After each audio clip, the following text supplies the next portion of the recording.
किन कर्मों के कारण मिलता है मनुष्य जन्म। आशा करती हूँ कि आप सभी का जीवन बहुत ही सुखमय एवं मंगलमय व्यतीत हो रहा है। हमारे जीवन में कभी न कभी हम सभी को यह जानने की जिज्ञासा होती ही है कि हम पिछले जन्म में क्या थे, कहां से आए थे और हमारा अगला जन्म कैसा होगा। जी हाँ, आज हम इसी विषय पर चर्चा करेंगे।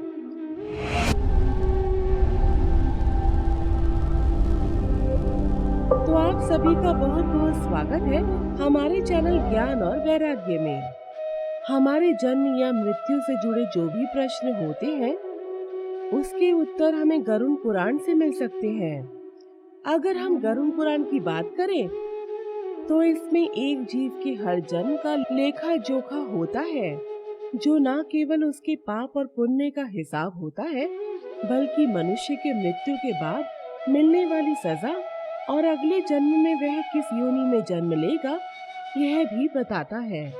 गरुड़ पुराण के अनुसार कुछ ऐसे कर्म होते हैं जिन्हें करने के बाद हमें मनुष्य योनि की प्राप्ति होती है। साथ ही इसमें यह भी बताया गया है कि किन पापों को करने से अगले जन्म में हमें मनुष्य की जगह पशु योनि जैसे गधे या भेड़िए की योनि मिलती है। पुराण के अनुसार हमें सभी कर्मों का फल मिलता है, चाहे वह कर्म अच्छे हो या बुरे। जो भी जन्म लेता है उसे अपने कर्मों का फल किसी न किसी रूप में भोगना ही होता है। हालांकि मनुष्य के हाथ में केवल कर्म करना ही होता है, फल देने वाला तो केवल परमात्मा ही है। और अगर आपको ऐसा लगता है कि इस जन्म में मनुष्य योनि मिलने से अगले जन्म में भी ऐसा होगा, तो आप गलत है। मनुष्य ने अपने जीवन में जो कर्म किए होते हैं उन्हीं को आधार बनाकर यह तय किया जाता है कि वह अगली बार किस योनि में जन्म लेगा। गरुड़ पुराण के अनुसार जो जैसा कर्म करता है उसे वैसी ही योनि प्राप्त होती है।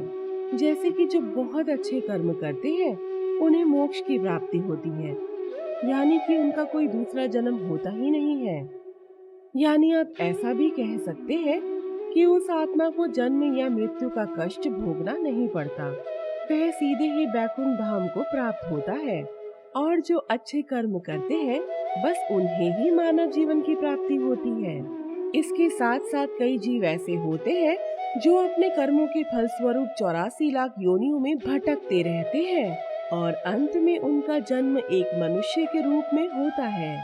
अब आप निश्चित रूप से सोच रहे होंगे कि आखिर ऐसे कौन से कर्म होते हैं जिन्हें करने से अगली बार मनुष्य योनि में जन्म मिलता है। तो चलिए इस कथा के माध्यम से इसे समझने का प्रयास करते हैं। गरुड़ पुराण के अनुसार एक बार महर्षि वेद व्यास जी से कुछ ऋषियों ने पूछा, ऋषिवर, किस कर्म से कौन सी योनि में जन्म मिलता है।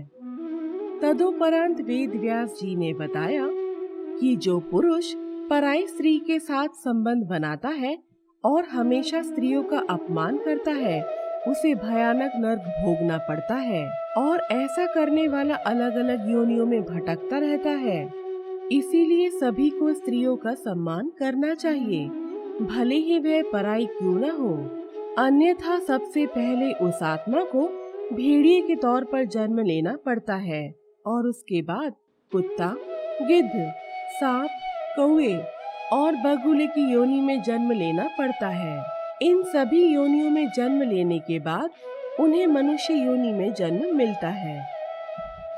महर्षि यह भी बताते हैं कि बड़ा भाई पिता तुल्य होता है और इसीलिए किसी भी परिस्थिति में हमें अपने से बड़े का अपमान नहीं करना चाहिए, अन्यथा क्रोंच नामक पक्षी के रूप में जन्म मिलता है। इसी तरह चोरी करना भी गलत है, फिर चाहे वह चोरी सोने की हो या फिर वस्त्र की, चोरी सदैव ही पाप होती है और चोरी करने वाले मनुष्य को इसका परिणाम अवश्य ही भुगतना पड़ता है। अगर कोई व्यक्ति चोरी करता है तो वह अगले जन्म में तोता बनता है। इसीलिए कैसी भी परिस्थिति हो हमें चोरी कभी भी नहीं करनी चाहिए। किसी भी परिस्थिति में की गई चोरी को सही नहीं ठहराया जा सकता और ऐसा करने वाले को उसके गंभीर परिणाम भुगतने के लिए सदैव तैयार रहना चाहिए। अगर कोई व्यक्ति किसी की हत्या करता है या कोई जघन्य अपराध करता है तो ऐसा करने पर उसको अगले जन्म में गधे की योनि प्राप्त होती है। इसके साथ साथ जो नशीले पदार्थों का सेवन करते हैं, धोखा देते हैं, दूसरों से घृणा करते हैं, सामाजिक रीतियों का उल्लंघन और घर आए मेहमानों का अपमान करते हैं, ऐसी आत्माएं निचली योनियों में जन्म लेती हैं और कई बीमारियों का शिकार भी होती है। वेद व्यास जी आगे कहते हैं, अगर मनुष्य योनि में जन्म लेना है तो कुछ अच्छे कर्म करने पर ही ऐसा संभव हो सकता है। जो व्यक्ति सदैव दूसरों की मदद करता है, पशु पक्षी और अन्य जीवों पर दया करता है, जरूरतमंदों की मदद करता है और बिना किसी स्वार्थ के संचित धन का उपयोग धार्मिक कार्यों के लिए करता है, तो ऐसे जीव का अगला जन्म मनुष्य योनि में होना तय है। गरुड़ पुराण में यह भी लिखा गया है कि मृत्यु के समय यानी जब व्यक्ति का अंतिम समय होता है, उस समय व्यक्ति जो सोच रहा होता है और उसकी आसक्ति जिस वस्तु में होती है, उसका अगला जन्म भी उसी पर निर्भर करता है। अगर कोई व्यक्ति मृत्यु के समय किसी कुत्ते को याद कर ले तो अगले जन्म में वह कुत्ते के रूप में जन्म लेता है।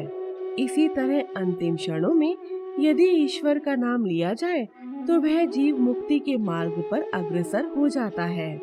इसीलिए हमारे शास्त्रों में कहा गया है कि अंतिम क्षणों में सदैव ईश्वर का ही स्मरण करना चाहिए। तो आज के लिए इतना ही।